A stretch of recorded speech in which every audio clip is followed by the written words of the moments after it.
La parole est à Florian Sidbon, que je ne vois pas en salle du Conseil. Il est dans la salle des fêtes. Il est dans la salle des fêtes. Magnifique. Pour 2 minutes maximum. Oui, Madame la maire, mes chers collègues, sport, culture, essentiel, non essentiel, en fait c'est un faux débat qu'il nous faut évacuer. Un faux débat parce que sur quels critères et qui décide ce qui est essentiel ou bien ce qui ne l'est pas.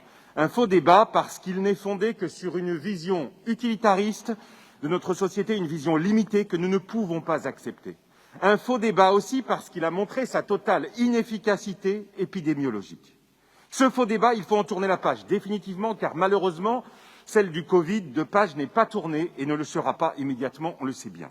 Alors notre responsabilité est donc de travailler à une manière de continuer à vivre et nous demandons d'examiner les choses avec un critère objectif et raisonnable, un critère simple.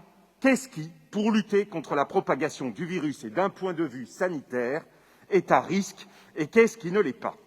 Un certain nombre d'études existent, d'autres sont à mener et nous demandons que Paris participe à toutes les expérimentations.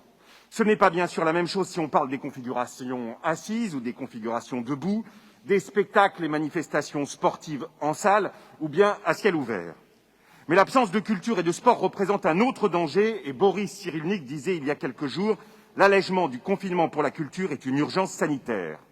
Au-delà, ce vœu exprime notre solidarité avec les clubs et les sportifs, avec les tournois et manifestations sportives annulées, avec les théâtres, les cinémas, les opéras et les musées qui ont besoin d'un calendrier et de perspectives, avec les intermittents du spectacle auxquels l'assurance d'une seconde année blanche n'a toujours pas été donnée et qui sont rassemblés en ce moment même au théâtre de l'Odéon, avec aussi toutes les Parisiennes et les Parisiens à qui le sport et la culture manquent cruellement et qui ne comprennent pas ce manque d'objectivité dans les décisions gouvernementales. Parce que si nous devons vivre avec, il ne peut s'agir seulement de survivre. Parce que nous sommes une collectivité locale qui a dès le début pris ses responsabilités, parce que nous sommes une ville-monde et une ville olympique, une ville d'art et de culture, nous demandons que ces préconisations pragmatiques et de bon sens soient entendues par le gouvernement. Merci à vous.